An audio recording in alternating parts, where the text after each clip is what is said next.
Welcome to this explainer.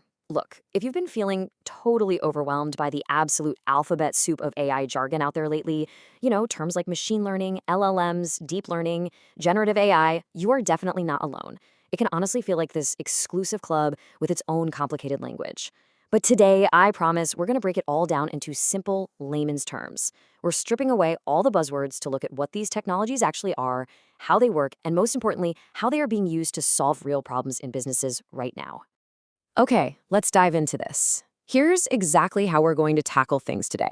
First, we'll map out the overall artificial intelligence landscape. Then, we'll look at how machine learning works, followed by deep learning and neural networks.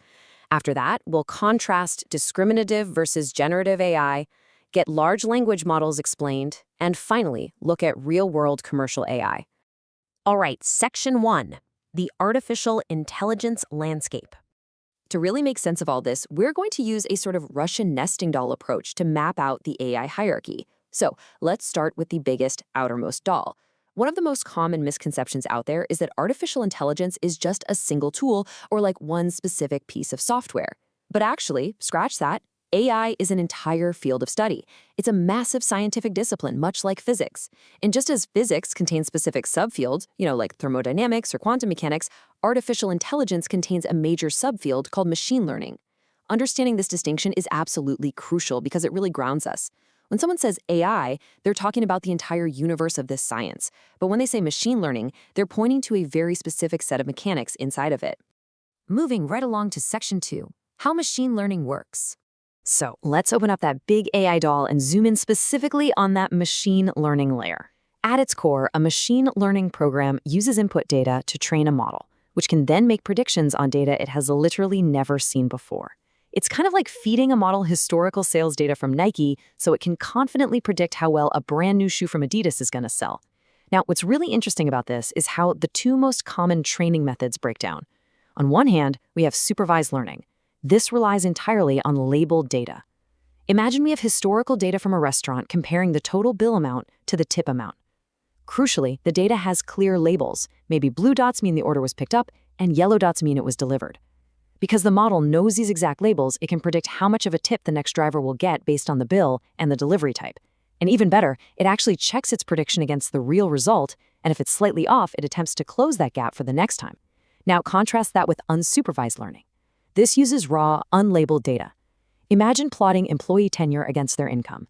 The data isn't labeled male, female, or department. The model just looks at the raw numbers and searches for natural hidden patterns to group the data. It might naturally group employees into fast-track and standard progression paths, strictly based on the underlying math. Which brings us to Section 3, deep learning and neural networks.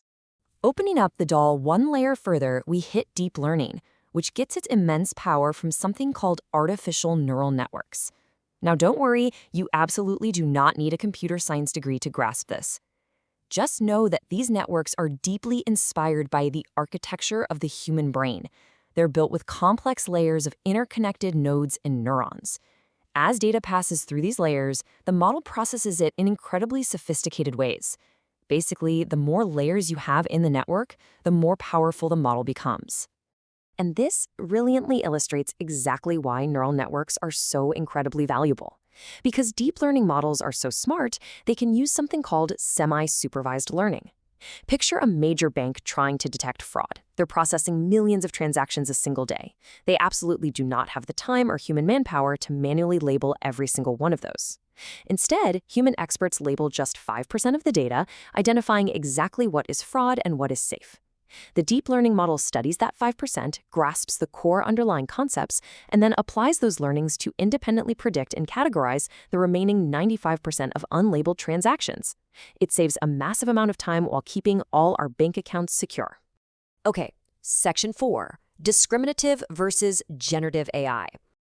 Here is where we reach a critical fork in the road within our deep learning layer. Depending on what we actually want the AI to do, we have to choose between sorting existing data or creating entirely new data. This is the big difference between discriminative models and generative models. A discriminative model classifies existing data. It basically learns the relationship between data points and labels. For instance, if you feed it thousands of pictures labeled cat and thousands labeled dog, it learns the difference. When you show it a new photo, it discriminates. It says, yep, that is a dog. The output of this model is almost always a classification, a number or a probability. It is fantastic for things like sorting your email into spam or not spam. But generative models, they do something entirely different. They aren't looking at labels, they're studying patterns. They look at thousands of animal pictures and learn, okay, 4 legs, 2 ears, a tail, barks. Once it understands those underlying patterns, you can give it a text prompt and it will generate a completely new image of a dog that has literally never existed before in the real world. No way, right?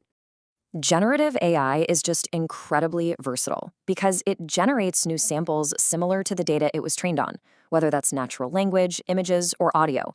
And the capabilities are literally astonishing. We have text-to-text models, which you probably know as ChatGPT or Google Bard, but it goes way beyond that. We've got text-to-image tools like Midjourney and DALL-E that generate and edit photos. There are text-to-video models like Make a Video. There's text-to-3D for creating video game assets using models like Shapey. And incredibly helpful text-to-task models, like when you tell Gmail to summarize your unread emails and it handles the whole shebang for you in seconds. Next up, Section 5, Large Language Models Explained.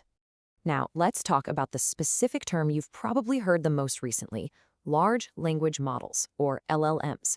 While LLMs absolutely intersect with generative AI, like we see in ChatGPT, they're actually their own distinct subset of deep learning. To understand how an LLM actually functions, we have to look at how it learns. So the crucial point is understanding the difference between being pre-trained and being fine-tuned. Think of a pre-trained model kind of like a standard pet dog. It's been trained on a massive set of general data. It knows all the basic commands. Sit, stay, come here. It's a generalist. It can answer basic questions, classify text, and generate everyday sentences. But if you want that same good boy to become a police dog, a guide dog for the blind, or a hunting dog, it needs to be fine-tuned. It requires specialized training on a smaller, highly specific dataset. Large language models work exactly the same way. They are pre-trained on a massive chunk of the internet to understand basic human language, and then they're fine-tuned using smaller, industry-specific datasets to become absolute experts in finance, healthcare, or entertainment. Finally, Section 6, Real-World Commercial AI. Let's move to and see how this builds an incredibly vital commercial ecosystem by bringing all this theory back down to earth. Look, training one of those massive, pre-trained large language models from scratch, that requires billions of dollars and incredible computing power. That's exactly why big tech companies like Google, Microsoft, and OpenAI are the ones building these general-purpose pet dog models. But smaller institutions, like your local hospital networks, regional banks, or retail chains, they obviously don't have billions of dollars to build an LLM from scratch. What they do have, however, is deeply valuable, highly specific domain data. So they buy access to the big tech model, and then they fine-tune it. It is a perfect win-win. Let me give you 2 crystal clear layman's examples of how this looks in commercial use today. Take a hospital. They take a general-purpose AI model and they fine-tune it by feeding it millions of their own proprietary first-party X-rays and medical records. Suddenly, that general AI becomes an expert medical assistant, drastically improving the diagnostic accuracy of doctors who are looking for microscopic tumors. Or consider a major retail store. They take a pre-trained model and fine-tune it using years of their own proprietary local sales data, foot traffic metrics, and seasonal buying trends. The model can then predict hyper-specific inventory needs, literally telling the store manager exactly how many umbrellas to stock at the Fifth Avenue location on a rainy Tuesday in April versus a rainy Tuesday in October. Specialized local data is the absolute secret ingredient that turns buzzword tech into commercial gold. So, as we wrap up our journey today, going all the way from the broad field of artificial intelligence right down to fine-tuned commercial language models, I want to leave you with a thought. The true value of AI in the business world isn't just about the massive computer brains built by big tech. It's really about the specialized knowledge that you can teach them. Look at your own industry, your own business, or your own specific role. What specific proprietary data do you possess today that could fine-tune an AI tomorrow? The data you're sitting on right now, it might literally be the key to your industry's future. Thanks so much for joining me for this explainer, and I will see you next time.